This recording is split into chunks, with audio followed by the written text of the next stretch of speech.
ISC board examination 2019 determinants के question करते हैं इस वीडियो में। Using determinants find the value of k if area of triangle with vertices दे रखी हैं आपको। तो एरिया का फॉर्मूला क्या होता है, ये हाफ इंटू डिटर्मिनेंट और यहाँ पे x1 y1 x2 y2 x3 y3 ये वर्टिसेस हैं। तो बस डायरेक्ट क्वेश्चन है 1 1 1, यहाँ पे ये वैल्यूज -2 0 0 4 0 और k, और आपको ये कितना दे रखा है 4 स्क्वायर यूनिट्स। तो 4 is equal to half, determinant निकाल देते हैं 1 0 इंटू के 0 -0 इंटू 4 भी 0।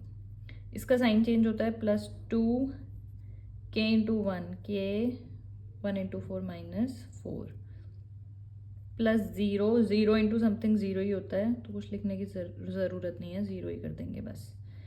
4 इज इक्वल टू हाफ, ये भी 0 हो गया, ये आया 2k -4। अब जो ये डिटर्मिनेंट है इसकी वैल्यू हमेशा पॉजिटिव होनी चाहिए, ये मॉड में होना चाहिए। यही पॉइंट आपने यहाँ पे याद रखना था। इस 2 को तो मैं इधर भेज देती हूँ, तो ये हो गया 8, 2 अंदर आ गया 2k -8। ठीक है, ये याद रखना है आपने, जब एरिया निकालेंगे तो ये पॉजिटिव होना चाहिए। तो यहाँ से 2 पार्ट्स में डिवाइड हो गया क्वेश्चन, एक तो इसकी वैल्यू पूरी पॉजिटिव आ सकती है और एक मॉड अप्लाई ना करें तो नेगेटिव हो सकती है। तो यहाँ पे k की वैल्यू एक तो आ गई 8 और दूसरी क्या आ जाएगी +8। यहाँ पे क्या आ जाएगी 0/-2 0। तो एक k की वैल्यू 0 आ गई और एक क्या आ गई 8। ये ठीक से देख लेना, ठीक है। एक प्लस वाला ले लेंगे और एक माइनस वाला, 2 आंसर आ जाएंगे। This question came for 2 marks.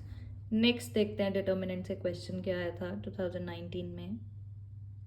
Properties लगा के ये वाला आंसर लेके आना है, डिटर्मिनेंट्स की प्रॉपर्टीज लगा के। तो ये वाला क्वेश्चन बहुत सारे तरीके से हो सकता है, अलग अलग प्रॉपर्टीज लगा के। मैं आपको बताती हूँ कैसे करेंगे। फोकस करो इस पे, x -y लाना है ना, मतलब किसी भी एक पे करो तो x -y यानी कि इनको माइनस कर देते हैं। R2 is equal to R2 minus R1। अच्छा मैंने R2 कर दिया, कोई नहीं, माइनस कॉमन ले लेंगे फिर। तो ये वाला देखो क्या बन गया, x R2 को छेड़ रहे हैं ना, बाकी सबको एज इट इज लिख दो। तो ध्यान से लिखो, R2 माइनस R1 ना, y माइनस एक्स, और ये क्या हो जाएगा y³ plus y minus x³ minus x। इसमें से इसको माइनस कर दिया, y माइनस एक्स और ये 1 1 कट जाएगा, तो यहाँ पे क्या आ जाएगा y माइनस एक्स। इसको फैक्टर करते हैं, तो ये आप ना अलग से स्टेप में कर देना। इसको फैक्टराइज करते हैं, y³ plus y minus x³ minus x, y³ minus x³ plus y minus x। Formula लगाते हैं a³ माइनस b³ का, a minus b a² plus b² plus ab। ये हो गया, कॉमन ले सकते हैं, ठीक है। xy प्लस यहाँ पे क्या आ गया 1, ये कॉमन, मतलब ये फैक्टर्स बना दिए हमने इसके। तो उसकी जगह पे लिख के हम y माइनस एक्स को कॉमन ले सकते हैं, ये आ गया। यहाँ से y माइनस एक्स कॉमन ले लेते हैं, बाकी एज इट इज, तीनों में है ना y माइनस एक्स, तो बाकी एज इट इज लिख देंगे। इसको हटा रही हूँ, यहाँ पे मैं वो डिटर्मिनेंट लिख रही हूँ। एक और पे फोकस कर देते हैं, मैं इसमें R3 कर रही हूँ, मतलब z माइनस एक्स आ जाएगा, ठीक है। तो R3 में प्रॉपर्टी लगाएंगे R3 माइनस R1। सिर्फ R3 को चेंज कर रहे हैं, तो बाकी सब एज इट इज लिख दो। z minus x, this minus this, उसको मैं लिख रही हूँ z³ plus z minus x³ minus x, और z plus 1 minus x plus 1, 1 से 1 तो कट जाएगा, क्या आ जाएगा z माइनस एक्स। फिर से मैं आपको बता देती हूँ, इसके फैक्टर्स बनाएंगे बिल्कुल सेम वैसे ही जैसे इसके बनाए थे। तो z³ minus x³ plus z minus x, ये अलग से काम कर लेना, z minus x, a³ minus b³ का फॉर्मूला लगा रहे हैं, प्लस z माइनस एक्स। तो यहाँ पे लिख देती हूँ z माइनस एक्स, अगर कॉमन ले लोगे तो क्या बचेगा, Z square plus x square plus x Z plus 1। वो यहाँ पे लिख के z माइनस एक्स कॉमन ले लेते हैं। इसकी जगह पे हमने ये फैक्टर्स लिख लिया। अब z माइनस एक्स को कॉमन ले लेती हूँ, यहाँ 1 आ जाएगा, यहाँ सिर्फ ये बचेगा और यहाँ पे भी 1 आ जाएगा। ठीक है, इतना सिंप्लीफाई हो गया। देखो अब क्या करना है, 0 बना देते हैं रो में। जैसे अगर मैं इसमें इन दोनों को माइनस कर दूं तो यहाँ 0 0 आ जाएगा। फिर हम R3 के अलोंग एक्सपेंड कर देंगे, मतलब एक रो या एक कॉलम में दो एलिमेंट्स को हमें 0 बनाना है ना, तो यहाँ से ये 1 माइनस 1 0 लाएगा। तो यानी कि ऑपरेशन क्या लगाते हैं, R3 में से R2 को माइनस कर देते हैं। तो क्या आ जाएगा, ये तो एज इट इज ही आएगा, सिर्फ R3 को ही चेंज करेंगे ना। 1 माइनस 1 0, इसमें से इसको माइनस करोगे एक्स स्क्वायर कट जाएगा, 1 कट जाएगा, बचा क्या, z square plus x z minus y square minus x y, और यहाँ पे भी 0 आ गया। इसके अगेन फैक्टर्स अलग से ही बना देना, इसके फैक्टर्स बनाते हैं।